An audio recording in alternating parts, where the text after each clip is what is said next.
علم کا شوق ایک خوبصورت واقعہ پیش کرتا چلوں۔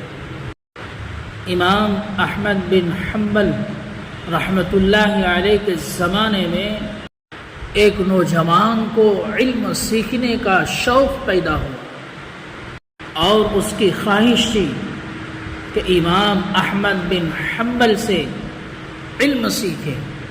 اس نے لوگوں سے حضرت کا پتہ پوچھا۔ لوگوں نے کہا کیوں؟ نوجوان نے کہا میں ان سے علم سیکھنا چاہتا ہوں۔ لوگوں نے کہا تم ان سے علم نہیں سیکھ سکتے، اس لیے کہ وہ تو حکومت کی جانب سے اپنے گھر میں نظر بند کیے گئے ہیں۔ نوجوان نے کہا مجھے صرف ان کے گھر کا پتہ بتا دو۔ لوگوں نے پتہ بتا دیا۔ اب اس نے یہ تدبیر کی، اپنے پاؤں پر پٹیاں باندھ لی اور فقیر جیسا حلیہ بنا لیا۔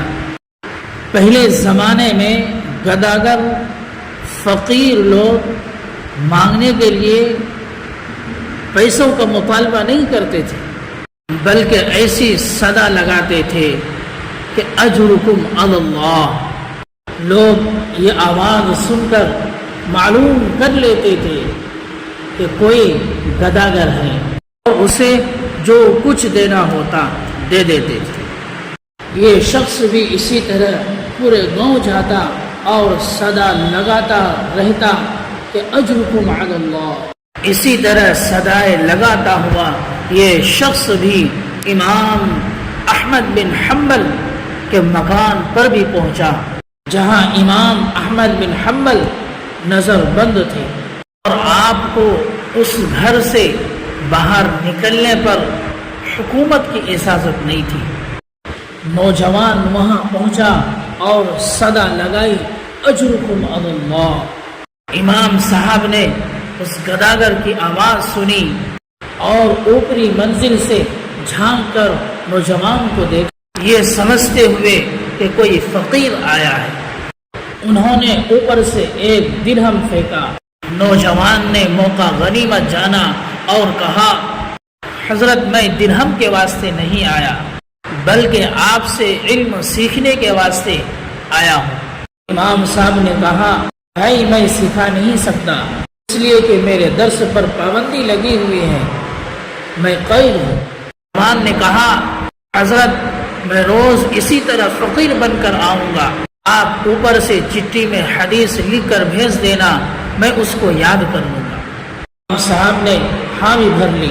چنانچہ یہی معمول رہا۔ روزانہ وہ نوجوان امام صاحب کے گھر پر آ کر آواز لگاتا اجرکم علی اللہ، اجرکم علی اللہ۔ لوگ سمجھتے کہ یہ گداگر بھیک مانگ رہا ہے اور امام صاحب سمجھ جاتے کہ طالب علم آیا ہے۔